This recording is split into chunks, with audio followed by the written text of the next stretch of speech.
नमस्कार। हमारे इस विशेष सांकेतिक समाचार में मैं साइमा खान आप सभी दर्शकों का स्वागत करती हूं।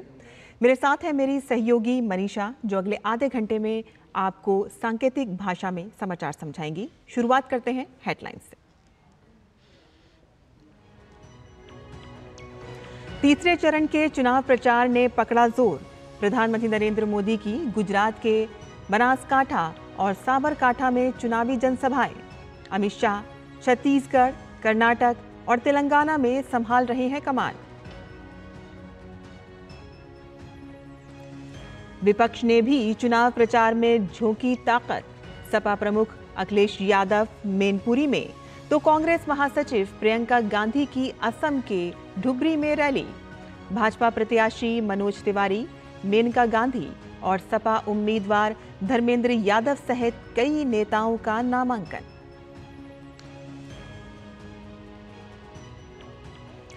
दिल्ली नोएडा के स्कूलों में बम की खबर पर घबराने की जरूरत नहीं। गृह मंत्रालय का बयान, कहा कि बम की खबर लग रही है अफवाह। दिल्ली के उपराज्यपाल वीके सक्सेना ने दोषियों को जल्द पकड़ने का दिया आश्वासन।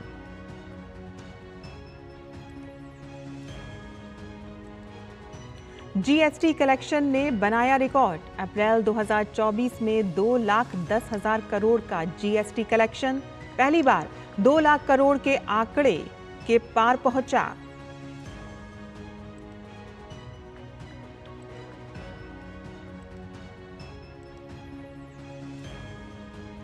लू के थपेड़ों से झुलस रहे हैं बंगाल, बिहार, झारखंड और उड़ीसा। कल बंगाल के कलाईकुंडा में सबसे अधिक 47.2 डिग्री सेल्सियस दर्ज हुआ तापमान। फिलहाल भीषण गर्मी से राहत मिलने के आसार नहीं।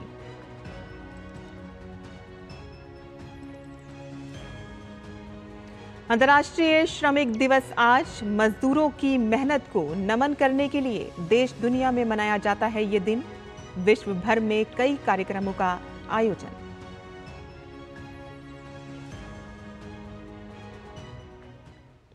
और अब बुलेटिन देखते हैं विस्तार से। और सबसे पहले बात करते हैं 24 की चुनौती की।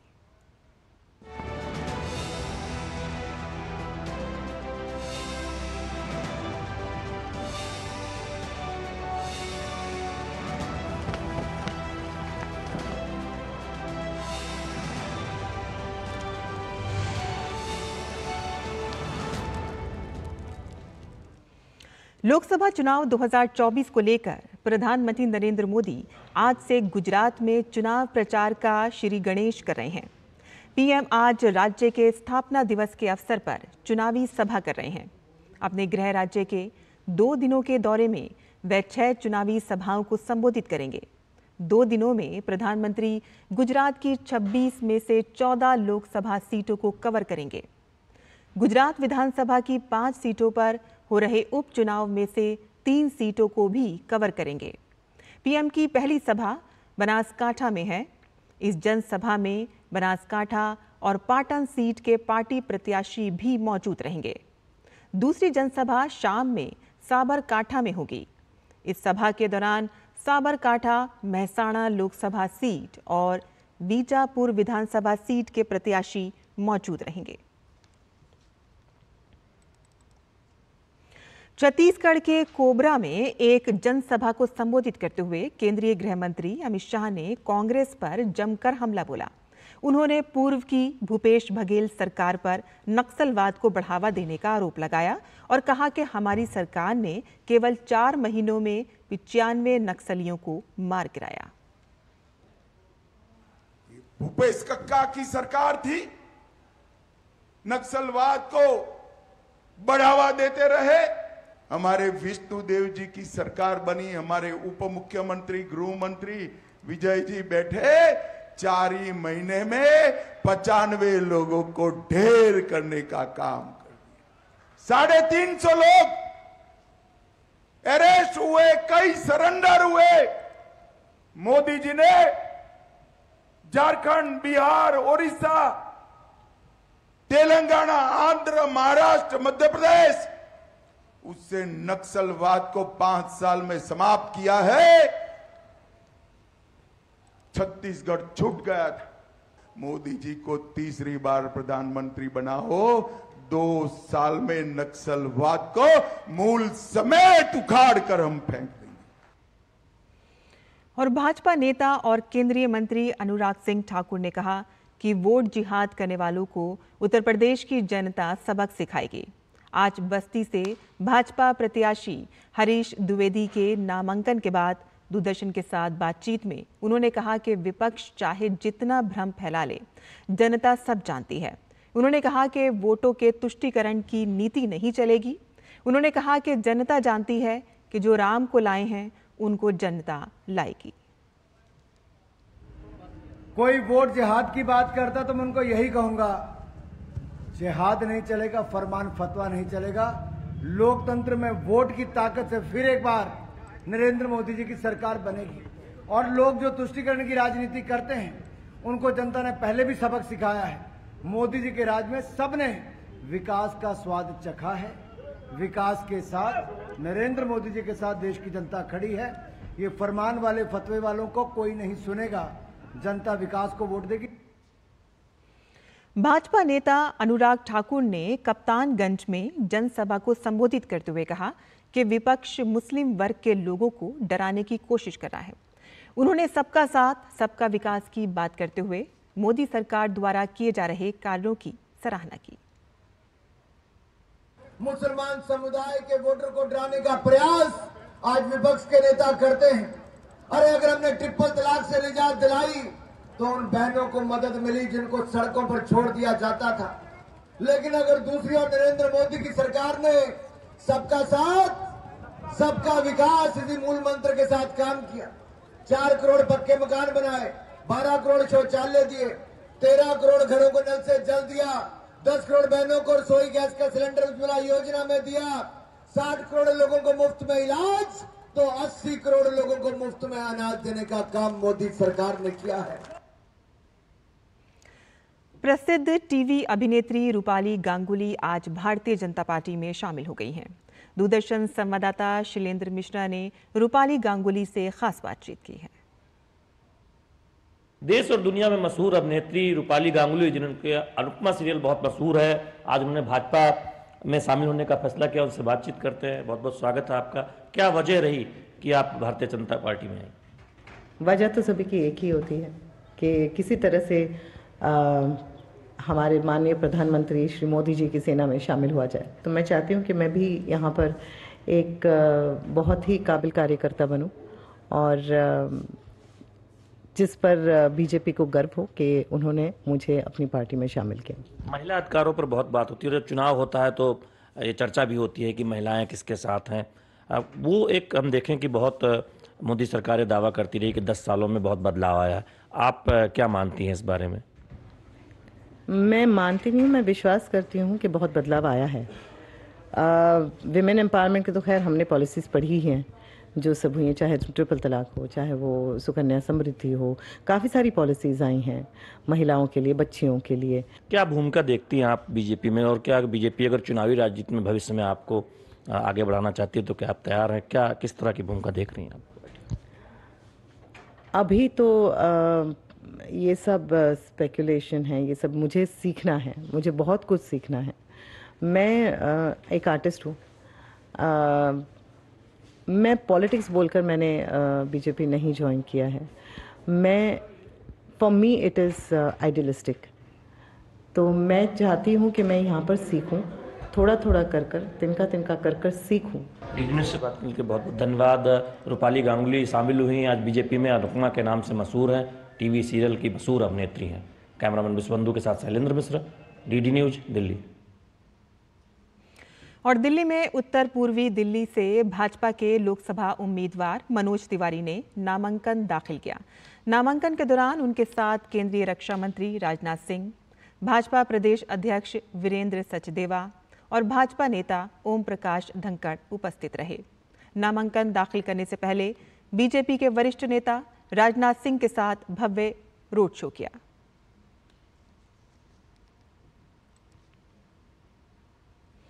भाजपा नेता मेनका गांधी ने उत्तर प्रदेश के सुल्तानपुर लोकसभा क्षेत्र से अपना नामांकन दाखिल किया। 2019 में भी मेनका गांधी ने यहां से जीत दर्ज की थी। एक बार फिर पार्टी ने मेनका गांधी पर भरोसा जताया है।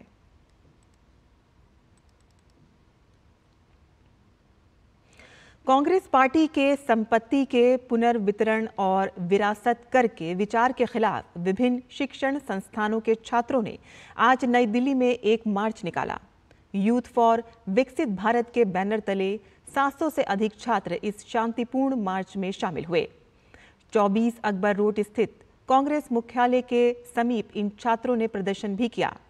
इन छात्रों ने आरोप लगाया कि मेहनत से अर्जित की गई संपत्ति छीनने का कांग्रेस पार्टी का विचार खतरनाक है, जो पार्टी की तुष्टीकरण की राजनीति को दर्शाता है।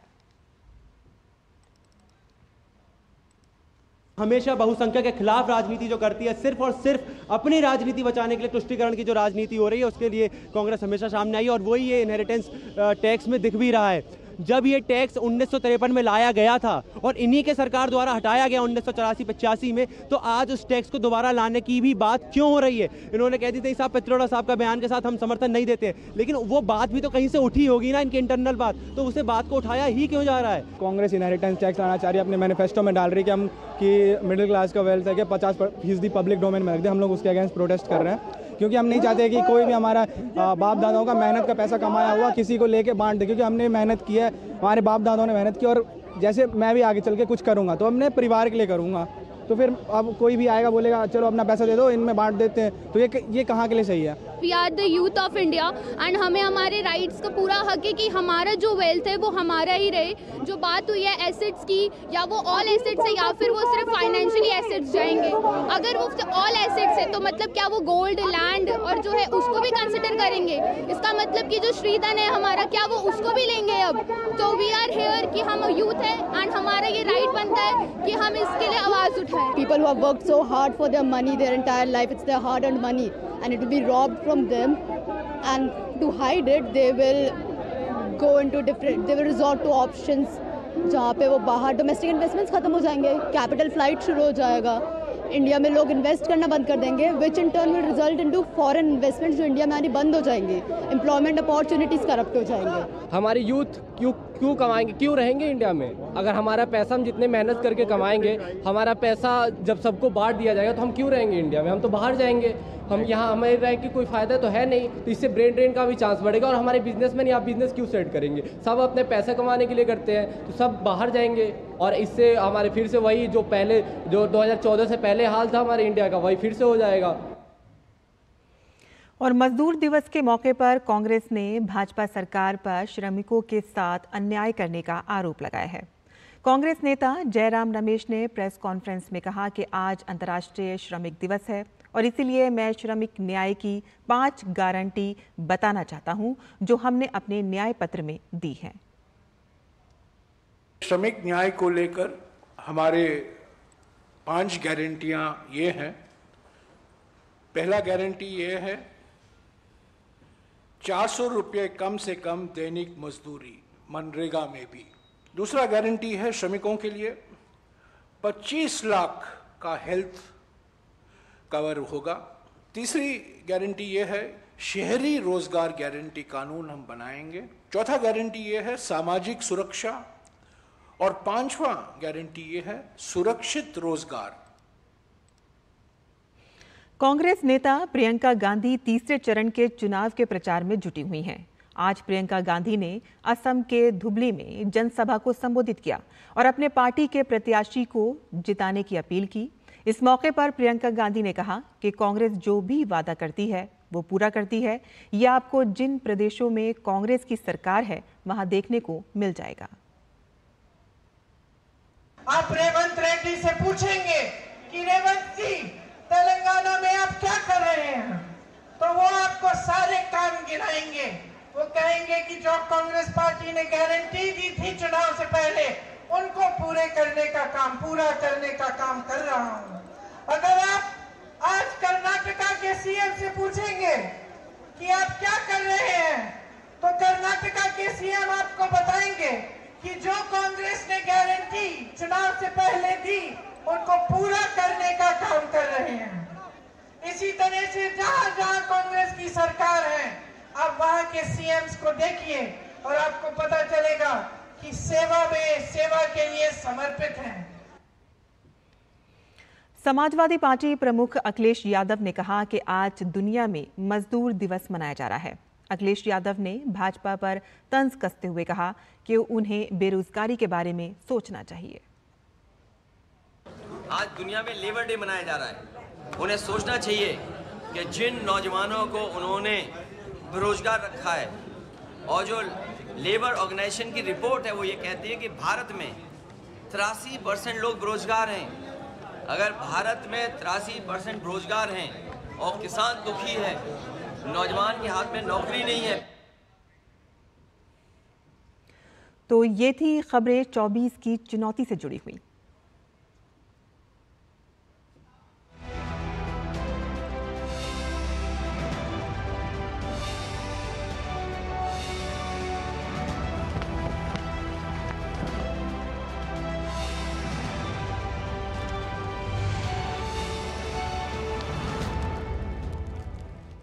और इस विशेष समाचार में यहाँ हम रुकते हैं एक छोटे से ब्रेक के लिए। आप देखते रहिए डीडी न्यूज़, हम जल्द लौटेंगे।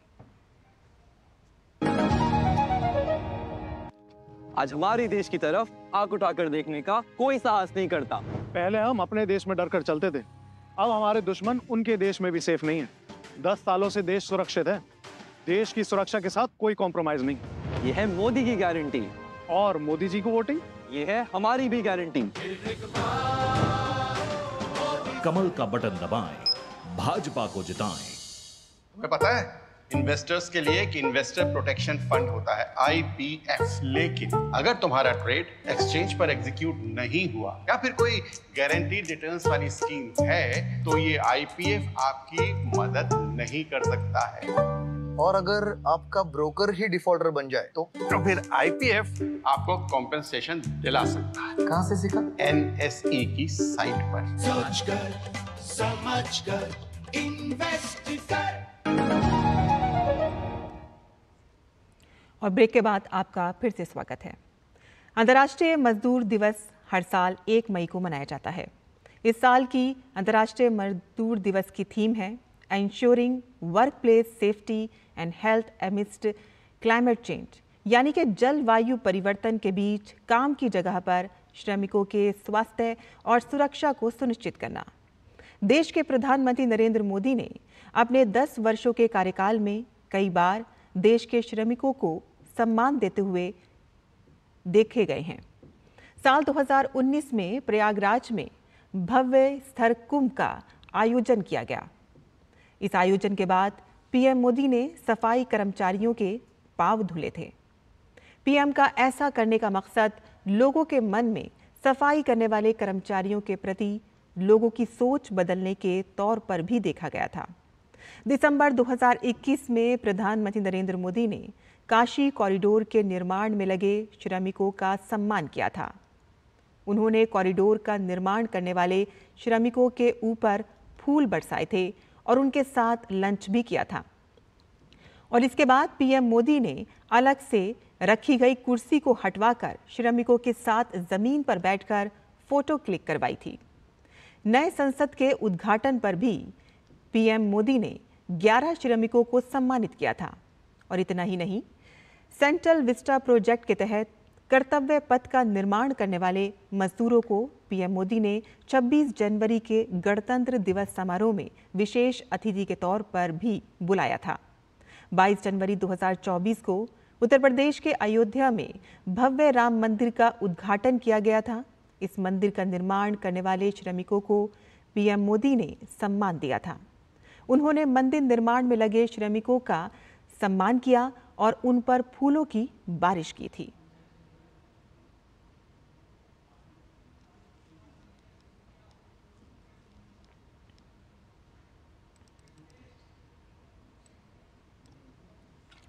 और आज सुबह से ही दिल्ली के कई स्कूलों में बम होने की खबर से सनसनी फैल गई। ये खबर ईमेल के द्वारा तमाम स्कूलों को भेजी गई थी, जिसके जवाब में दिल्ली पुलिस ने तुरंत एक्शन लेते हुए तमाम स्कूलों को खाली कराया और पूरे स्कूल की जांच की। बम स्क्वाड, डॉग स्क्वाड की टीम मौके पर रही, मौके का जायजा लिया। हमारे संवाददाता मुकेश शुक्ला ने। लोकसभा चुनाव से ठीक पहले आज दिल्ली के तमाम बड़े स्कूलों में बॉम्ब के होने की खबर ने पूरे दिल्ली में सनसनी फैला दी। ऐसे बड़े स्कूलों के नाम शामिल हैं। ये सिलसिला द्वारका डीपीएस से शुरू हुआ, उसके बाद संस्कृति स्कूल चाणक्यपुरी, और उसके बाद अभी हम सरदार पटेल पे मौजूद हैं। ऐसे दिल्ली एनसीआर के कई स्कूल्स को लगातार सुबह से ये कॉल आ रही है कि स्कूल में बॉम्ब होने की खबर है, और पुलिस ने तुरंत एक्शन लेते हुए तमाम स्कूल्स में इवैक्यूएशन शुरू किया और सर्च ऑपरेशन जारी किया। वहाँ पर डॉग स्क्वाड की टीम है, बॉम्ब स्क्वाड की टीम है, उनको वहाँ पर तैनात किया गया और उन तमाम स्कूलों को खाली कराया गया। ये सामने आप देख सकते हैं, ये है नई दिल्ली डिस्ट्रिक्ट का सरदार पटेल स्कूल, जहाँ पर इस तरह की खबर मिलने के बाद बच्चों को उनके पेरेंट्स लेकर के घर जा रहे हैं। यानी आज सुबह से ही इसी तरह की अफरा तफरी का माहौल पूरी राजधानी में देखने को मिला, दिल्ली एनसीआर में देखने को मिला, और तमाम एजेंसियां इस समय अलर्ट में हैं। ये पता लगाया जा रहा है कि ये मेल आया कहाँ से, साइबर सेल उस पर काम कर रही है। किसी रशियन एड्रेस के इस्तेमाल होने की बात इसमें आ रही है, जो पुलिस बता रही है कि एक रशियन एड्रेस का इस्तेमाल किया गया, लेकिन अभी उसकी भी जांच होने बाकी है कि ये कौन कौन से एड्रेस है, कहां से ये क्रिएट किया गया, इनका आईपी एड्रेस क्या था। लेकिन एहतियात के तौर पर फिलहाल उन तमाम स्कूलों को खाली करा लिया गया है जहां पर ये कॉल्स आई हैं, और कुछ ऐसे स्कूल्स जो इनके आसपास लोकेटेड थे उनको भी खाली कराया गया है, क्योंकि किसी भी बड़ी दुर्घटना से निपटने के लिए दिल्ली पुलिस पूरी जोर शोर से लगी हुई है। पैनिक फैलाने के लिए ही हुआ है। हमने इन्फॉर्मेशन और प्रिकॉशन दोनों बेसिस पे तमाम स्कूल्स की जांच कर ली है और किसी के अंदर ऐसी कोई संदिग्ध वस्तु नहीं मिली है। अब तक ईस्ट दिल्ली में 23 स्कूलों में ये थ्रेट का ईमेल रिसीव हुआ है। हमने स्कूल अथॉरिटीज़ के साथ मिलकर सारे स्कूल्स को ऑन प्रायोरिटी इवैक्यूएट करा लिया है। बच्चों को सही सलामत उनके पेरेंट्स की कस्टडी में दे दिया गया है, और कर्सरी तौर पे सारे स्कूल्स की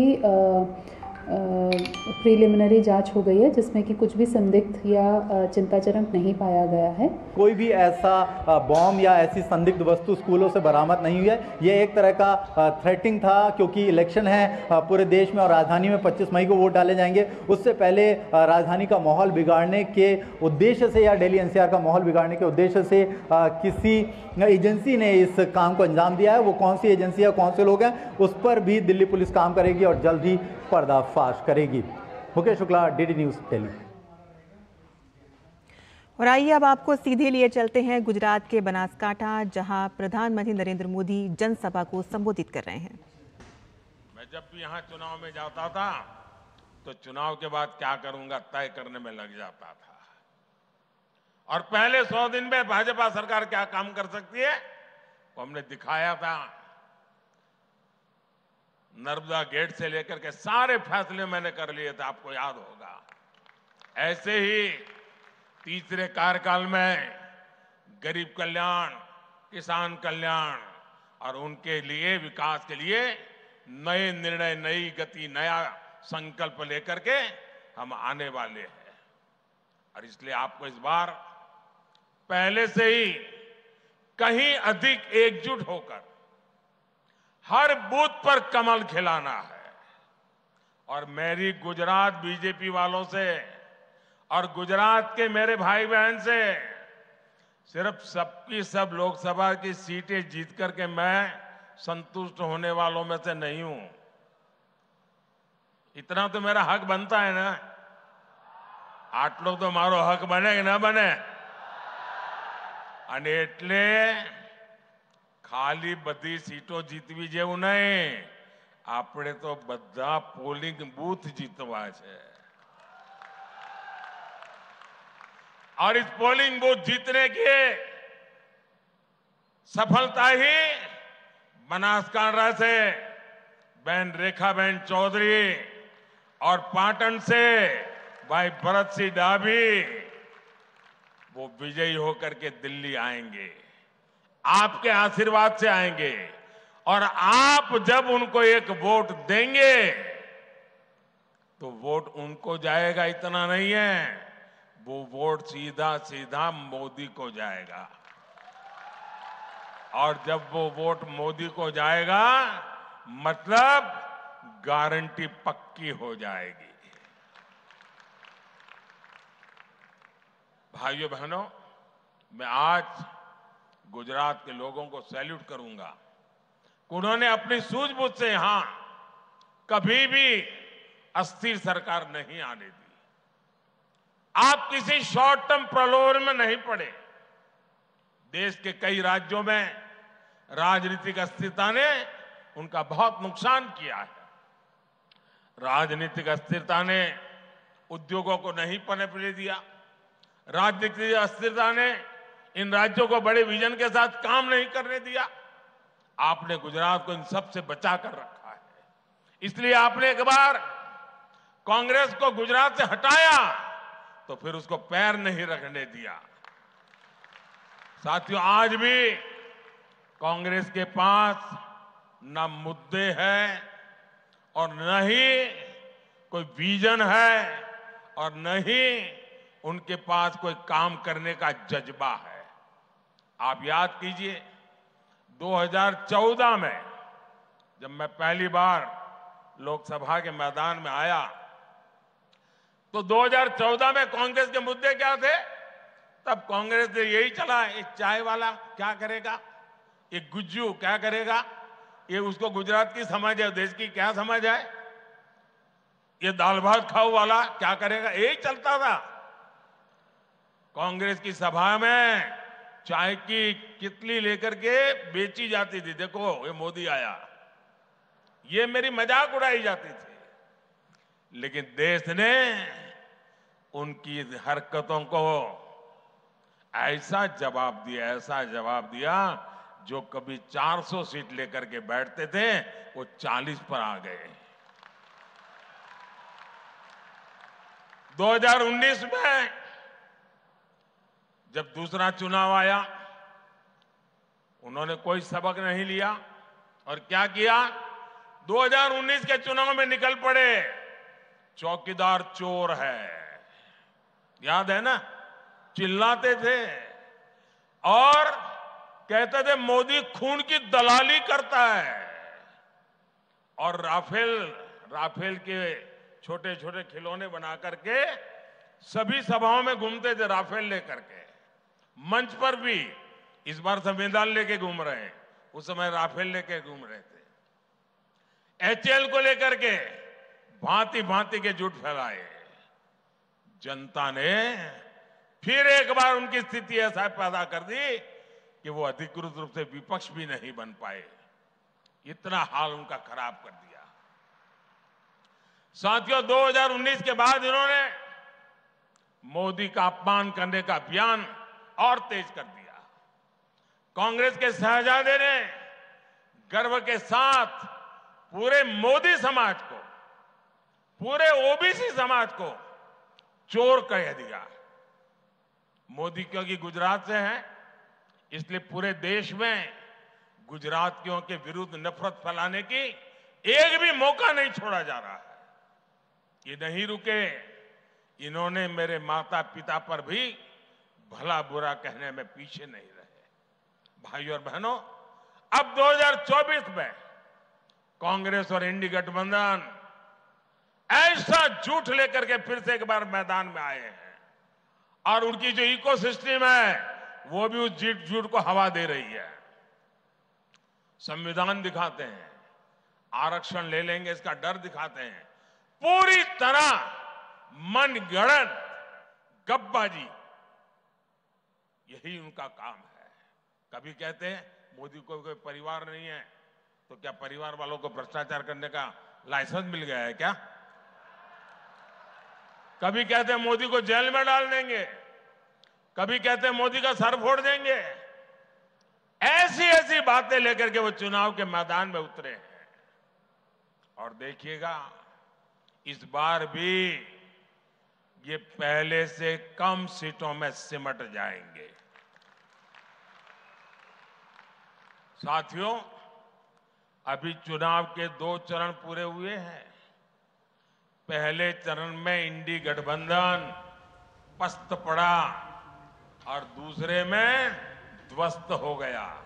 यहां पड़ोस में राजस्थान का चुनाव पूरा हो गया है। राजस्थान में उनको 1 सीट मिलने की संभावना नहीं बची, 1 नहीं। ये हाल है।